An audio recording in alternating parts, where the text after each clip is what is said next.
the system. We're going to get to Joe Biden here in a second, but we're going to talk again about the system. Why? Because every day there's a new story. Every day there's a new scandal. There's a new thing going on, foreign, domestic, all kinds of new things. And we're obviously going to bring those up and react as stories come along. But it's important for all of us, you, me, everybody, to understand the big picture, understand the way things work and why they work that way. You cannot possibly grasp where we're going as a nation and where we are as a nation until you understand the system. Here's what it is. Just hear me out here for a moment before we get to Joe Biden. Remember, a nation, its people are what make a nation, right? Ideally, a nation will have good people, moral people. Now, let me explain something. I'm not preaching to anybody here. That's not what I'm doing. You want a nation of people who are selfless or as selfless as they can be because they are answerable to some sort of a higher calling, higher power. Normally that takes the form of a religion, but you want a people who are moral. You left $100 on the desk in front of me. I could take it. You wouldn't even know it was me. Why don't I take it? You want me to not take it. All right. So that's the people. Now let's talk about the nation. Nations are built on pillars. Pillars hold up the nation. Cultural institutions, if you will. The government is one of those pillars. The education system, the entertainment system, the religion. The pillars hold up a society. Ideally, you want those pillars to be good, made up of good, moral people, right? After a while, if the people rot enough morally, the pillars are going to start getting taken over by people who are immoral, selfish, only do what's best for them, just out to loot the place. Now, that's a problem if that's a pillar or two pillars. It's a disaster if you have what we have now, where it's all the pillars. Why?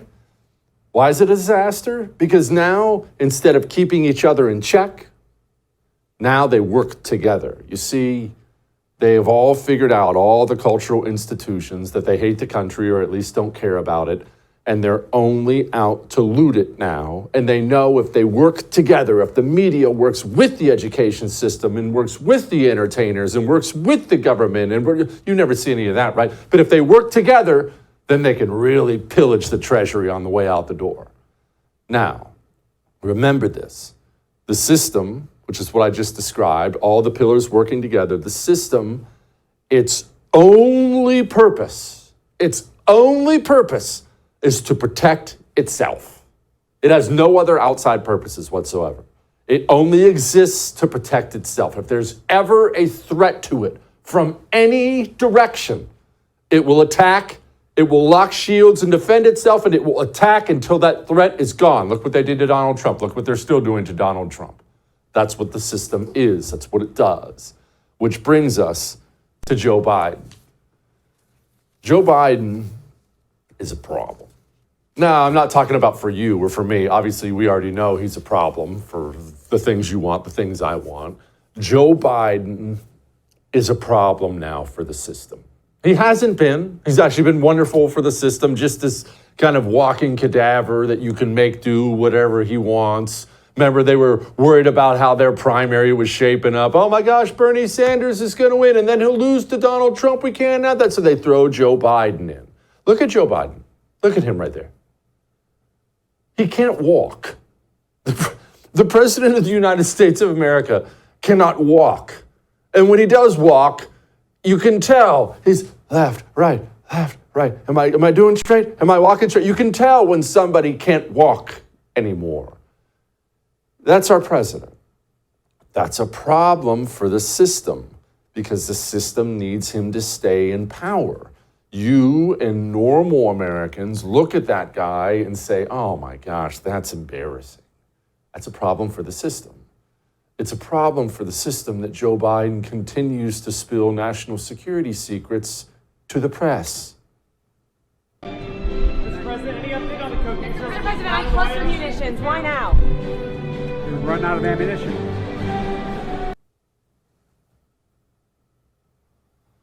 Again, this is a problem. It's a big deal. Now, and I need to clarify, this isn't a problem for the system because the system cares about America or cares about national security secrets or cares about you being embarrassed or anything like that.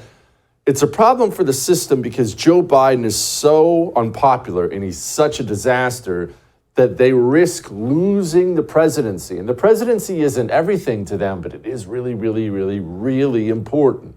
Joe threatens their hold on power because he's such an idiot and he's so unpopular, which is why I made this prediction back in April.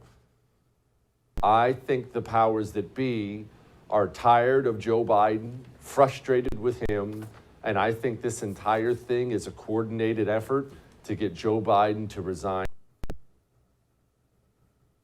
Which brings us to today, because now you understand the system, right? You understand its purpose. You understand why it's here.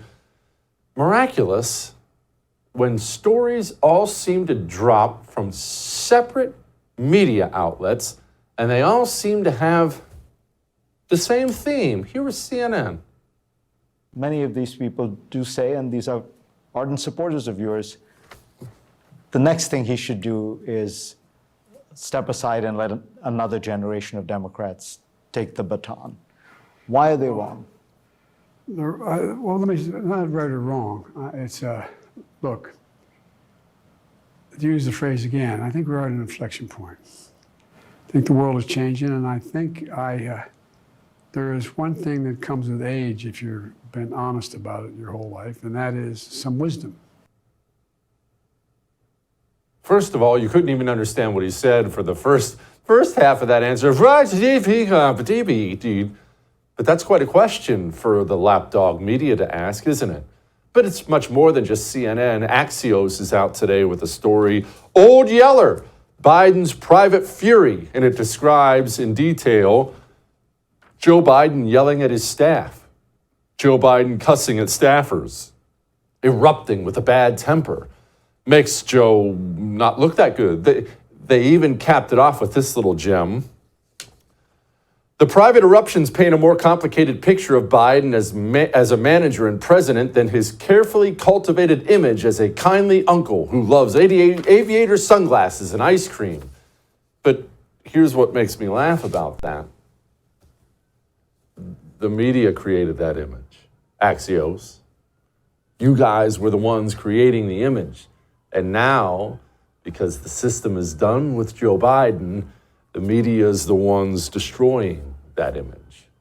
Oh, don't think it was just CNN and Axios. It's everywhere now. Miraculously, just all at once. New York Magazine, avoiding Mr. Biden's ire during one of his decision-making seminars means not only going beyond the vague talking points that he will reject, but also steering clear of responses laced with acronyms or too much policy minutia, which will prompt an outburst of frustration, often laced with profanity.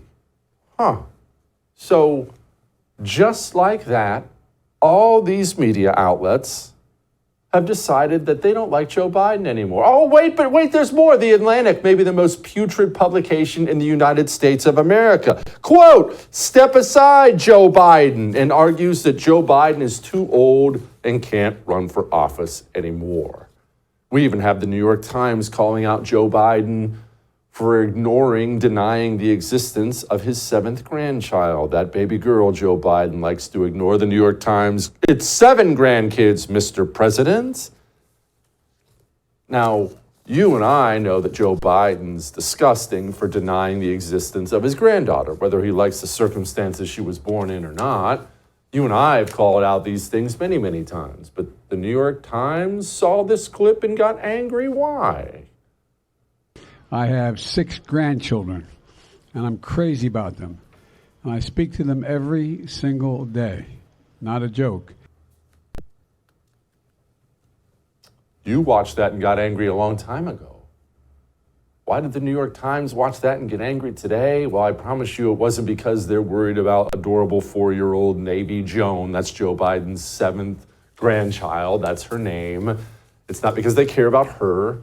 It's not because they care about really anything except for protecting the system. Because after all, that's why the system exists. And Joe Biden being there has become a problem. It's become a gigantic problem, and the system is going to push him out. They can't even get universal staff approval or universal staff talking points down for the freaking cocaine found in the White House. Former President Trump has made some pretty wild posts recently on social media. One of them was that the cocaine found in the White House had belonged to either the president or his son. Are you willing to say that that's not the case, that they don't belong to them? I don't have a response to that because we have to be careful about the Hatch Act. The Hatch Act? And I'll just cap this one off because maybe you're still doubting that the system is trying to push Joe Biden out. Remember that sweetheart deal the DOJ just gave that felon Hunter Biden? Oh, no jail time. Maybe a little community service. Pick up some trash on the weekend or something like that. They just announced that they're delaying all that. What do you think that is? Do you think maybe, just maybe, they're going to hold that out and hold it over Joe Biden's empty head so they can get him to announce in the coming months that he's, for medical reasons, not going to run for president again? The system is done with Joe Biden. All that may have made you uncomfortable, but I am right. Are you tired of watching your beloved nation fall prey to the insidious grip of communism? The Anti-Communist Manifesto by Jesse Kelly is the ultimate guide to fighting back against this destructive force. Discover the shocking truth about communism infiltrating our education system, corporations, and even environmental movements. Unmask the true agenda behind groups like Antifa and Black Lives Matter and learn how to protect the United States from the most malicious enemy. With extensive documentation of past atrocities, you'll see the undeniable danger posed by this ideology. Arm yourself with knowledge and join the fight to preserve the American way of life. The Anti-Communist Manifesto, a new must-read book from Jesse Kelly. Get your copy today at jessekellybook.com or wherever books are sold.